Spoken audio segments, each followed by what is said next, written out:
afternoon. This is Right Media TV, and we are currently in Capecoast as part of the Right Media tour to Abidjan. Now we are currently at the Capecoast Castle. We are here to have sightseeing and then learn more about the slave trade, what happened here, what our great-grandparents went through.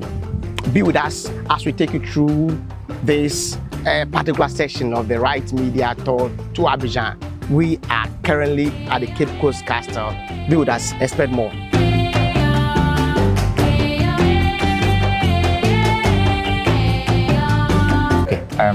Expect something like the transatlantic slave trade, how the slaves were being captured, where they were taken to, and the kind of work they were doing over there. Okay.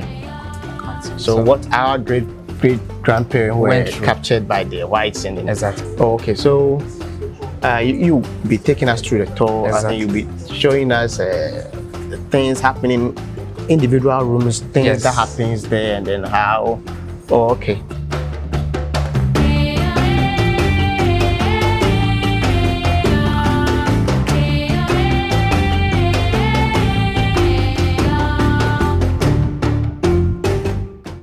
So I officially welcome you to the historic Capecoast slave dungeon. My name is Kwabena Asamoah. Good afternoon. Your experience here will take about 45 to an hour, and that you are free to ask questions, you comment and contribute as well. We go through the male slave dungeon, the governor's residence, condemned cell here where the men were being killed. Then we finish everything at the door of no return.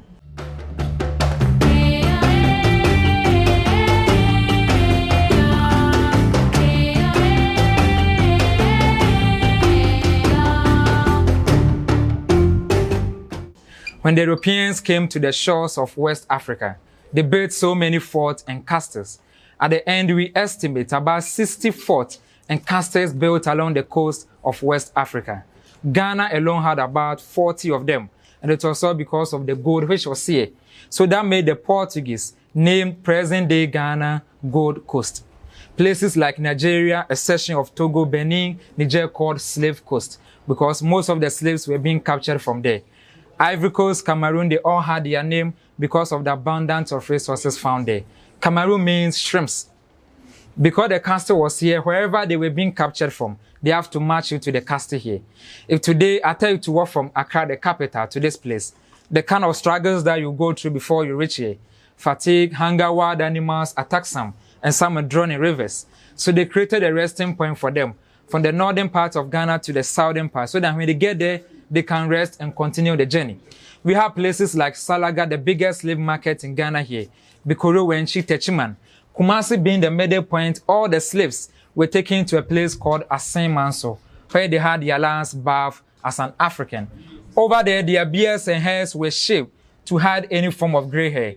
They smeared shea butter on their skin for them to look attractive and also heal their wounds. From Asen Manso to the castle here, about 65 kilometers, they marched them barefooted to the castle here.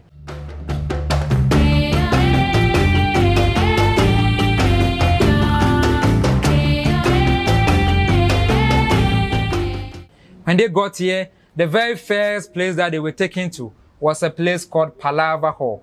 It was an auction block where the highest bidder there would get a slave. They were exchanged for commodities like gunpowder, mirror, fabrics, ceramics, tobacco, salt, knife, beads, liquor, and so on. They were all brought to the courtyard here for branding, because it wasn't just one company buying the slave, so they have to brand them. For the branding, each company had its name or logo on the metal here. They set up fire in the middle here. They will put a branded iron inside the fire. Right from the fire to hot oil, from the oil, it on their chest, arms, back, and even some portion of their ears were being cut off. And they did this for an easily identification. Before they were separated, for the men to be kept here, 100 meters from here, the females to the female slave dungeon. All this trade started when Christopher Columbus claimed he had discovered America.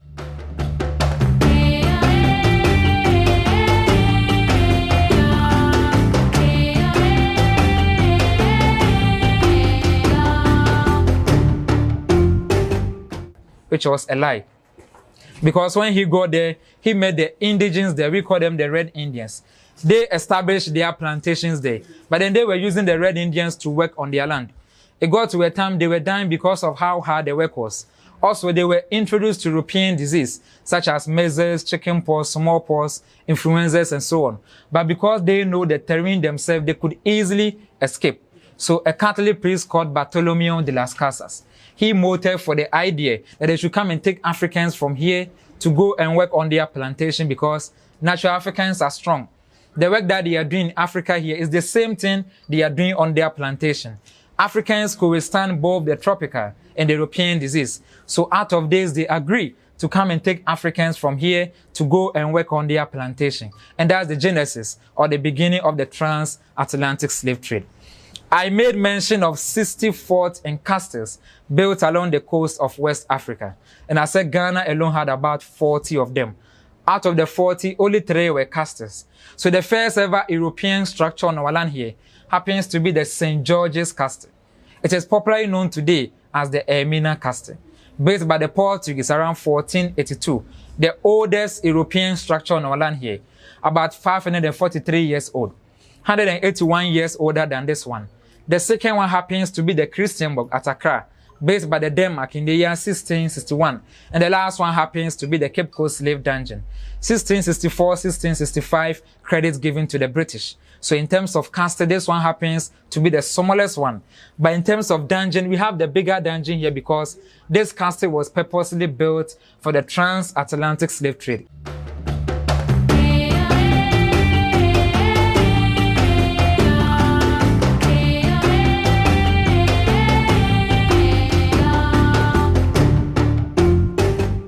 To depart from here, either to the Americas or the Caribbean island, back to Europe to Africa here. That's why I said here, minimum a day, maximum 3 to 4 months, you will stay here waiting for the ship. The structure that you are seeing here wasn't part of the construction. Okay. The actual wall happens to be this one, leading all the way to that end. So the second wall, there was an underground tunnel that they will force all the stronger men in chains and shackles to bend down and pass through the tunnel, which connected them with the females to the door of no return. So as we came here, we will go back using that same entrance. They will force them to pass through. By the time they realize they're in the ship already. Today, we cannot go through this tunnel because in the year 1807, British passed a law just to abolish slave trade. But then it was still going on until 1834, when Captain George McLean, president of the slave merchants, the administrator in the castle here, was commanded to block both the entrance and the exit point of the tunnel just to symbolize British end of slavery. That's why today we cannot go through this tunnel.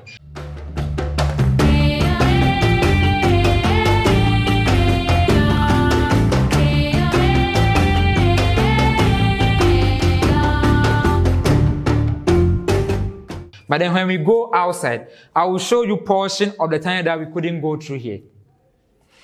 If there was a tunnel here that they passed through, meaning there wasn't anything like an altar to block them when they were passing through the tunnel. Before the Europeans came here and introduced we, the Africans, into Christianity, we didn't know anything about Christianity. But then we knew God already. Just that we have our own way of communicating or worshiping to God before they came here. We were more spiritual than religious. Those in Capecoast, some were coming here to worship their God through a rock. When the castle was built, they were not allowing them to come here again to worship their God because captives will not be kept here. For you to work from your house, you pass through 1,000 men, you come and worship and go back home. Nobody will allow you. So they took some of the rock from the bigger one to the town to continue to worship through it. When we gained our independence, 1957, 1960 Ghana became a republic. Then 1974, the castle was open for tourists to come here to see whatever transpired here. That's where they brought back the stone to its original place, and they made this altar here. In Capecoast, they believe in 77 divinities, or 77 deities, or 77 gods. And this one happens to be the leader of all the gods in Capecoast.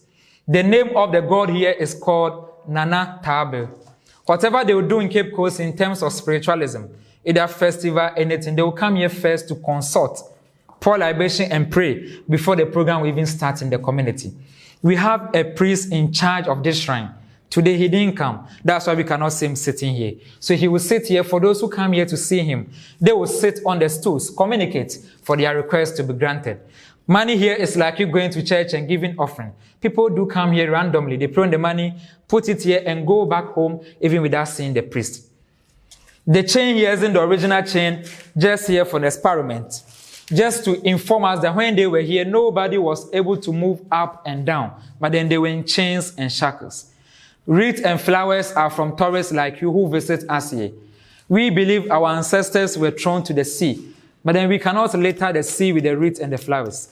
So we just put it here, just to honor and respect them. That's why they are here. Any place that you find it in the castle, they serve the same purpose.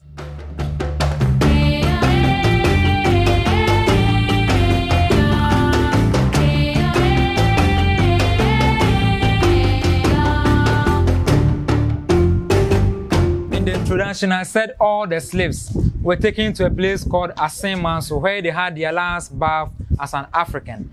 And I said over there, their beards and hairs were shaved. They smelled shea butter on their skin and so on. They marched them barefooted to the castle here.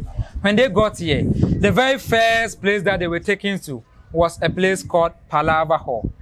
It was an auction block where the highest bidder there would get a slave. They were exchanged for mineral, gunpowder, tobacco, salt, knife, everything. And we all go through the door of no return and we come back. The best caption we can give everybody here is Akwaba, that you are welcome. Also, we try to share a message across because we believe when the Europeans came here, if the blacks came together to fight with them, we don't think the slave would have been that successful. Yeah. Because everybody was like, I don't care. That's why they're able to stay here for a long time and even damage us as well. Today, they are not here, but they are still here because we are still seeing injustice around. In the year 1992, during the Pana Fest celebration, all the chiefs in Ghana came together just to render an apology to we Ghanaians that they are sorry because some of their predecessors were involved in the trade. It wasn't only the Europeans who were doing that. Some of the blacks were massively involved. And to tell us never to forget about the trade, to also repeat that same mistake again. Their message reads, in everlasting memory of the anguish of our ancestors, may those who died rest in peace. May those who return find their roots. And may humanity never again perpetrate such injustice against humanity. And that we, the living, we vow to uphold this. So as a living being today, if you don't want yourself to be enslaved, then don't involve yourself in any act or form of slavery.